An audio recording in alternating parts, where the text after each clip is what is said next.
welcome to a special midweek, well, sort of mid-late week episode of the show. Basically, I'm having some work done at home, so if you hear some banging and crashing in the background, then apologies for that. The workmen are on site, and my chores are all done. So I thought, let's do an episode of the show. Let's entertain you guys. So firstly, a big thank you to everybody that watched last week's episode of the show. I will catch up with all your comments in due course. As per last week, I would just like to sort of say that all comments that I make on the show are entirely my own comments and have no bearing upon my employers, Gauntlets of Nottingham. Right, okay, so today's episode of the show, I was doing a bit of box digging, and I've kind of had this grand plan, I suppose, in the back of my head for quite some time to really explore grain whisky. Now, as you know, I'm a big fan of grain whiskies, and they're not the easiest thing in the world to sell. You know, you have to hand sell them to customers, but I've always thought that they can show at least a sort of a good level of complexity. And obviously they age amazingly well, and they are considerably cheaper than, you know, the similar age statement single malt. And so, you know, I've always been a big fan of them and tried to convince people to purchase them. And then the big problem is, of course, that it's one of perception. Grain distilleries are not cutesy little single malt distilleries. They are, you know, behemoths. They are big industrial complexes churning out an industrial product, which by and large mainly goes for blending. And a lot of people think, well, you know, they just produce neutral grain spirit at the end of the day, and they're all exactly the same. But of course, the question is, are they all indeed the same? And if they were, why wouldn't there just be one giant plant that supplies everybody? So I'm going to sort of try and intermingle, I guess, a few grain episodes of the show over the next few months, and explore, you know, are there differences between the different grain distilleries? And I thought this week we'd kick off with Girvin. Because I haven't done an episode of the show on Girvin, and I've got 6 samples from 6 different independent bottling companies, and I thought this would be a really good place to start. Now, Girvin, like all of the grain distilleries, is a big plant. It churns out somewhere in the region of 115 million litres of alcohol per year, and and of course the bulk of it, like I said, tends to go earmarked for the blends. Now, Girvin was built in 1963 by William Grant and Sons. Now, apparently there's a bit of history behind the reason why. Apparently, back in the early 60s, Grants decided to run a TV campaign for their Stand Fast brand, which for some reason their grain suppliers, DCL at the time, weren't happy about. I have no idea. I can't imagine it would have been a particularly controversial advert, but basically they said to Grants, well, if you carry on and go ahead with the advert, you won't get any grain whisky from us. Obviously Grants were not happy with DCL just throwing their weight around and saying what they could and couldn't do with their own brand. So basically they decided to build their own distillery, like you do. Why not? You know. So in 1963 they commissioned the Girvin Distillery on the Clyde coast, and obviously there was an element of the sort of local council pitching for the distillery to be built there, because obviously it was going to bring jobs and prosperity and that kind of thing, and obviously, you know, further investment into the surrounding area. So basically the Grants built the distillery. Originally it was fitted out with a Kofi still, but I believe that in 1995 that original still was removed and replaced by a new multiple 6-column vacuum still, which is what is currently in use today. Now, one other interesting little snippet was basically from 1965 to 1975, the Ladyburn distillery was housed within the complex, and it was part of a sort of a trend in the 60s to have almost like everything on one site. So you would have, sometimes you would just have pot stills set up on site, sometimes an entire distillery would be set up on site, like Ladyburn. Obviously these did kind of fall out of favour in the sort of mid to late 70s, and a lot of those distilleries, you know, were basically removed from those plants. But but it's kind of come full circle, I suppose, because as a number of you will know, they decided to go kind of back to that kind of blueprint not so long ago when they built the Isa Bay distillery within its walls. So it's not necessarily having everything in one place, but it kind of gives you a bit of flexibility. I mean, nowadays, obviously, sort of, you know, if you the companies that tend to own the grain distilleries will own malt distilleries as well, so they've kind of safeguarded that aspect of supply for their blends. But obviously, back in the 60s, it wasn't quite so prevalent. So you were kind of almost in hock to the various companies when you wanted to sort of buy the raw materials for your blend. So going back to this whole kind of idea that all grain whisky is exactly the same, we're hopefully going to explore the fact that it isn't. In Girvin's case, they use a mash of 91.5% wheat and 8.5% malted barley as their base mash, which is then fermented for 60 hours, so relatively short fermentation. So obviously the wort will have quite a sort of a cereally kind of character, but obviously once it's gone through those sort of 6 columns, I mean, and we're not talking little columns, we're talking huge, size of your house kind of columns, you know, the final new make spirit comes off that's still at 94.5%. So you're probably going, well, it's just practically vodka, it's going to be odourless, tasteless, colourless, you know, and well, maybe it is, but then we shall find out. And I've got, like I said, I've got a range of samples, you know, from fairly young to relatively old, and this is the wonderful thing about sort of grain whiskies, that they do age amazingly. You know, I've tasted 50-odd-year-old grain whiskies that, all right, you can argue that they've kind of become more like a sort of a cognac or something of that kind of ilk, because they've, you know, the oxidation characteristics and the old wood character is kind of prevalent rather than any spirit character per se. And of course, this is always the thing with grain spirit. You need to fill it into good wood because it doesn't quite have the sort of like innate complexity of say new make single malt, and so therefore you need really good quality wood that will give it some wood character, to give it more character at the end result. I mean, obviously some customers will buy sort of like, you know, buy the tanker full and just tanker it off and fill it at their own leisure. Others will obviously buy sort of slightly aged stock that's obviously been filled into barrel already, and the distillery fill at 3 different ABVs, I believe, 80%, 74% and 69%. So obviously you can approach the sort of the distillery if you're a brand owner and specify, you know, the filling strength of your spirit, I guess. So so yeah, so they're not really a huge amount to say. They're not, like I said, these distilleries are not exactly pretty things to look at. They are huge complexes, you know, but like I said, the idea for the show is to sort of discover, do different distilleries, different grain distilleries have different characteristics, and how do they age? And like I said, I've got a nice array of samples in front of me, so hopefully we will indeed find that out by the end of the show. So not a great deal else to say apart from let's take a look at today's one.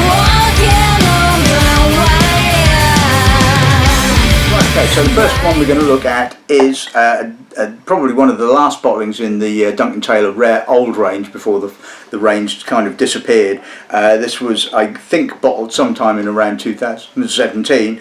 It is an 6-year-old, sorry. It was distilled in 2011 and bottled at 53.1%. Now, 6 is probably pushing it for grain. I mean, I've always been under the impression from having tasted numerous grain whisky samples that realistically 20 is your kind of really the youngest you want to actually start bottling a grain whisky at, because it just hasn't had the time in the cask to develop any real oak character. But we shall see what this 6-year-old is like, and it will give us a kind of a nice starting point to sort of see, I hope, that there is some spirit character and what that spirit character actually is.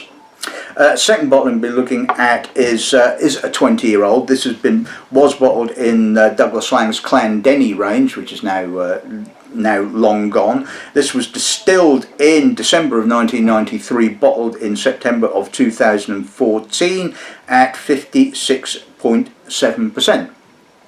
Third one we'll be looking at is a 22-year-old. This was bottled by James MacArthur in their Old Masters range. It was distilled in September of 1989, bottled in 2011. It's a single cask, a single bourbon cask, 110633, and bottled at 63%. So one imagines that was filled at quite a high ABV to start off with. And this is the thing, because this is another reason why grain whisky can age quite comfortably up to 50 years, because it's filled a relatively high ABV. You know, if you're filling your cask at about 80%, you've got quite a lot of alcohol and time on your side, shall we say. Bottling number 4 is a 28-year-old. This was a Carn celebration of the cask bottling. It was distilled in 1989, bottled in June of 2008. It was a refill bourbon barrel, 167865, and bottled at 57.6%. Penultimate bottling is a Douglas Lang Auld Particular, 28-year-old. This was distilled in December of 1989, bottled in May of 2018 at 51.5%. Cask reference DL12544. And the final bottling we'll be looking at is a 36-year-old. This was bottled by Hunter Lang in its Sovereign range. It was distilled in May of 1979, bottled in March of 2016, and is 36 years old, bottled at 51%. So yeah, I think this is going to be really interesting. So let's kick off with the Duncan Taylor Young'un.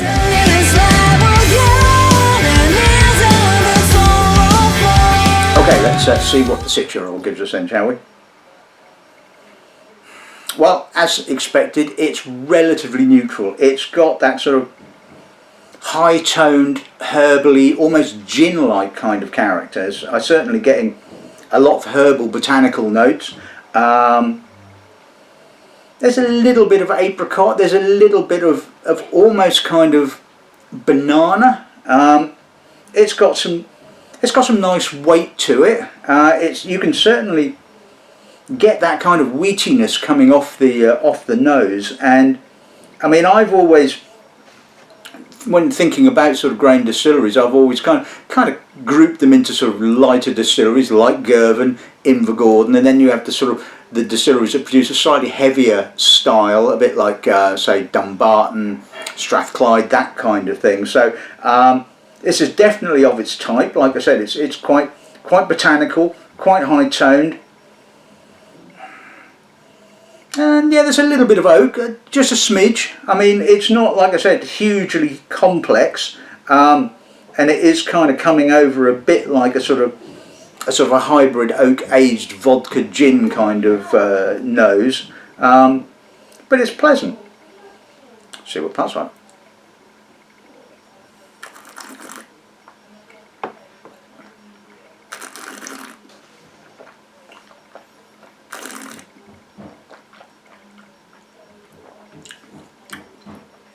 It's a bit short, obviously. Got some nice wood spice. It's got some more oak character on the palate. So obviously the cask has been a bit more active, shall we say. I'm certainly getting vanilla, a little bit of nuttiness. There's a touch of cereal. It's got a little bit more weight to it than the nose would kind of lead you to believe. There's a touch of that classic sort of grainy, dried fruit which sometimes at a youngish sort of age does kind of come across a little bit like rum, which is kind of like, yeah, carries on from last week, I suppose. It's certainly got more of a kind of wheat corn kind of character. There's that sort of slight corny sweetness there, and certainly it kind of, yeah, it's you can taste to a certain extent, you know, the grain that it has been produced from. So it's certainly got character. It's, you know, a bit short, like I said, but then it is only 6 years old. But it's balanced and it's interesting, and like I said, it's kind of giving you an insight into the style of the spirit produced at the distillery. So I think, all in all, I think that's a pretty good one to start with. Okay, so let's move on to the 20-year-old. Let's see what the nose gives us on this end, shall we? Now we're seeing more maturity, more of that grainy dried fruit. It's got a sort of a slightly Guyanan kind of funkiness to it, but it's not sort of funky as in a kind of a Hampton funkiness. It's got some fresh graininess to it. It's got some oak. There's some creamy oak. The spirit's got a nice creaminess to it as well, and there's a touch of charred oak, a touch of toast.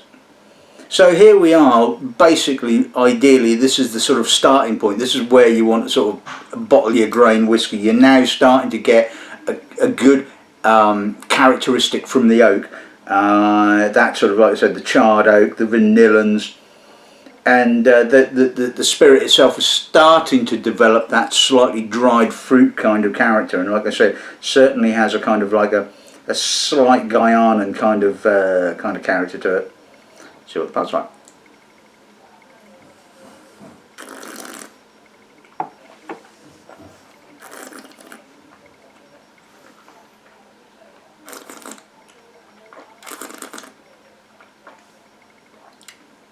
Like the previous bottling, more oak on the palate, more of that grainy dried fruit. Again, I'm getting rum-like kind of dried fruit kind of character. There's a little bit of toffee, some pepper on the mid palate.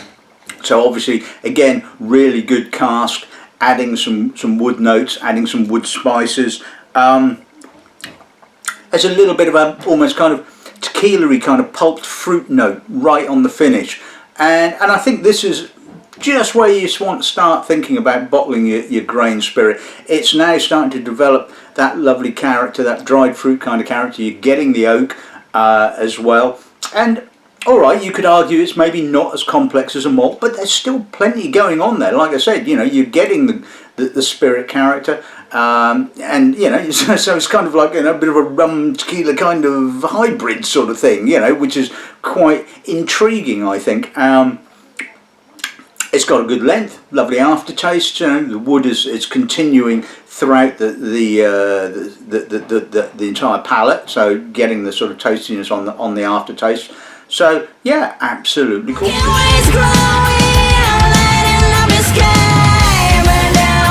let's move on to James MacArthur 22-year-old, so 63%. I have the water butt ready for this one, so let's see what the nose gives us on this then, shall we?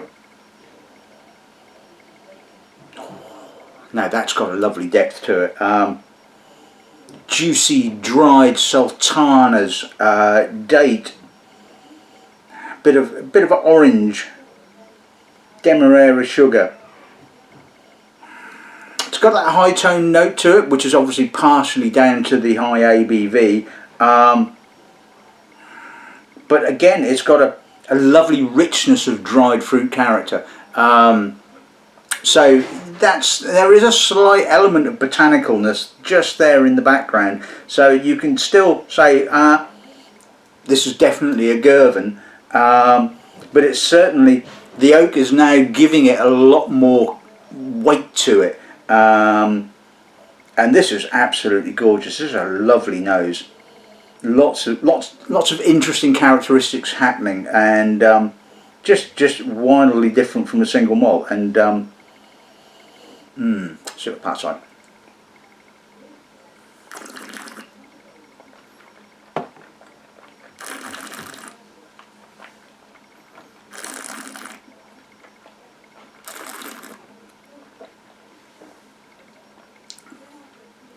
Yes, you can tell that's 63%. Ooh, that's stunningly good. Lots of dried fruit, dark, slightly richer dried fruit. Again, got a lovely mouth-coating oiliness to it. Again, touch of botanical spirit character just there on the finish. But it's really juicy. The dried fruits again have a sort of slight rum-like demeanour. I'm getting sort of raisin, sultana, a bit of dried apricot. The wood is kind of adding a little bit of tannin, a little bit of bitterness, a little bit of dark chocolate. But that is really balanced, really quite spicy and tingly. I mean, again, like I said, partly down to the fact that that's 63%. And although, you know, you can obviously you can taste the alcohol, it's certainly not sort of going to rip your throat out, even though it's 63%. Let's see what a little drop of water does to it. A little bit more oak is coming out now, a little bit more natural toffee, caramel, a little bit more oily spirit character as well. So it certainly feels like the spirit character is putting on a little bit of weight. Obviously the oak is adding to that kind of weightiness. But that's absolutely gorgeous. Really very, very good. So we can pass right now.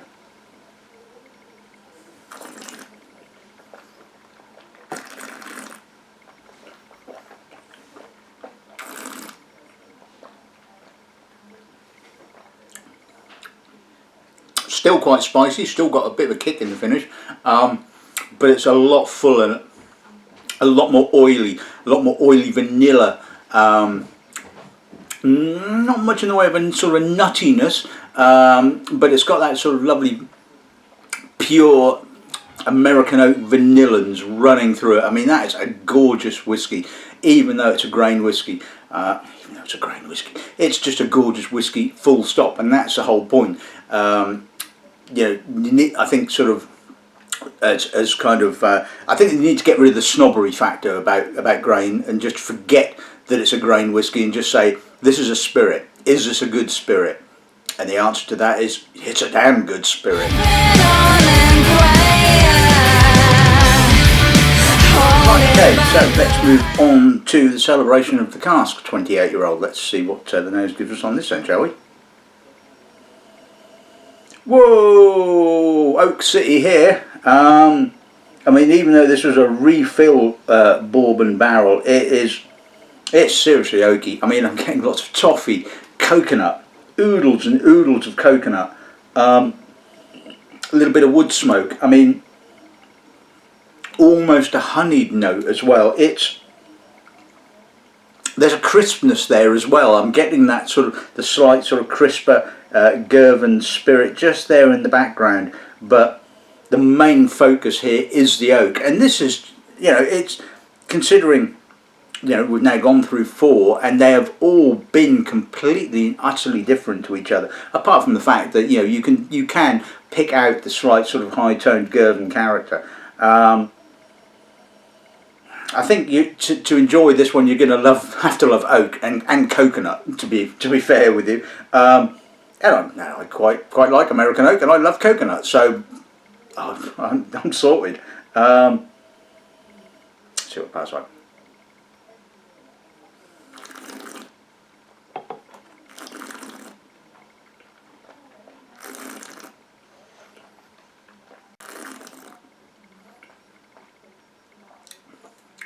Again, really oaky, lots of coconut, but again it dries quite quickly, so the wood has kind of almost, I wouldn't say quite got to this particular bottling. It's certainly been a little bit too aggressive for the spirit, and certainly on the finish it's not quite bittering, but it's kind of clamping down. You can feel that it's quite tight on the finish.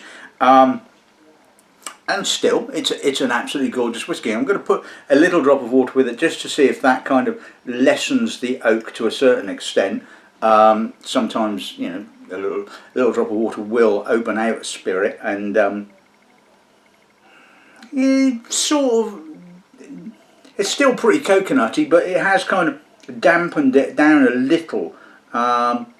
There's a little bit more wood spice now, but it's still quite light, and it doesn't have the weight of, say, the James MacArthur bottling has, even though the oak is a lot more prevalent. So pass like that.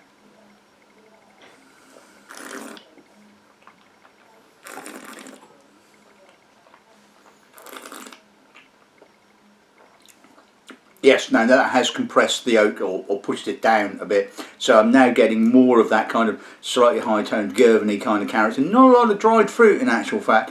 So it kind of feels like, because the oak was so aggressive, it's kind of left, almost to a certain extent, the spirit in a kind of a stasis, which is quite intriguing.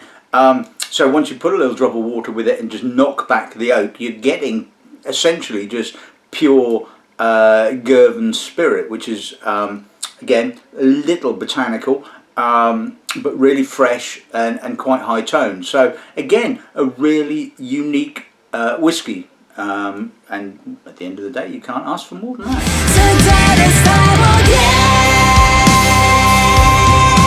Right, let's move on to the second of the 28-year-olds. This is the Douglas Laing Auld Particular 28-year-old. Let's see what the nose gives us on this end, shall we? Now here we are, completely different to the Carn More. I'm getting practically no oak, no coconut, no vanilla, and it's almost kind of perfumed. It's an odd nose, it has to be said. I mean, I don't mean odd in a bad way, but just odd in an intriguing way. It's quite earthy. Actually, I'm getting a bit of toasty oak now, a bit of kind of almost kind of rye-like herbal notes, apricot, some tangerine, earthiness, but again, the oak is more kind of, I'm more in Bourbon territory now. It's like I said, it's got that sort of very rye kind of character to it, and so although it's not sort of overtly vanilla and coconutty like the Carn More bottling, it's certainly intriguing. And like I said, I think if you like your oak, if you like your bourbons, you're going to love this one, because it has that kind of character to it. So pass on.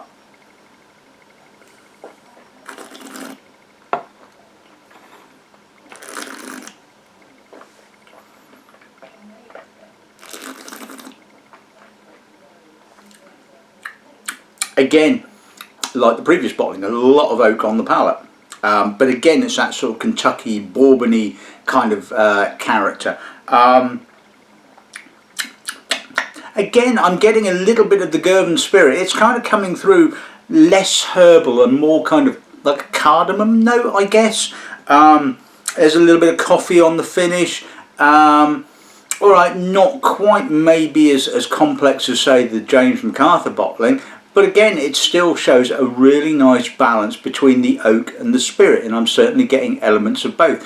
And I'm getting more American character on this particular bottling as opposed to, say, the coconutty kind of oak on the Carn More bottling. So again, it just goes to show you how wildly different these single casks of grain can be, because they are very dependent upon the cask that they're filled into to give them character, and obviously you're going to get a lot of the cask kind of coming through. So, you know, whether it's sort of an ex-rye cask or whatever, you know, you're certainly going to get a lot of the cask. But again, balanced, really nice.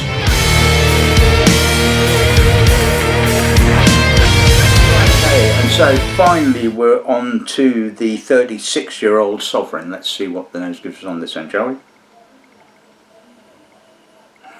Now we've kind of like tipped over, I'm guessing. Right,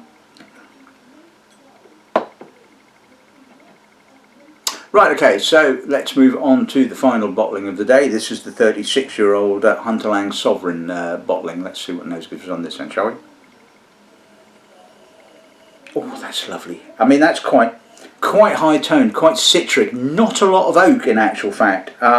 So we've now kind of gone beyond the sort of like the intense additive stage of oak and we're now starting to see the oak starting to sort of drop off a bit. And now we're getting that sort of, again, that dried fruit character, a little bit of milk chocolate, some sweet spices. It's again got a lovely maturity, but it doesn't feel like a 36-year-old. I mean, you know, if you were on a 36-year-old malt, for argument's sake, you'd get a lot more maturity of character. And so it goes to show how well a grain spirit can mature for. It's got some good weight to it, but it's also got that sort of slightly high-toned Girvin-y kind of character to it. So it is, again, really typical of the spirit that's coming off the stills at Girvin. Let's see what that's like.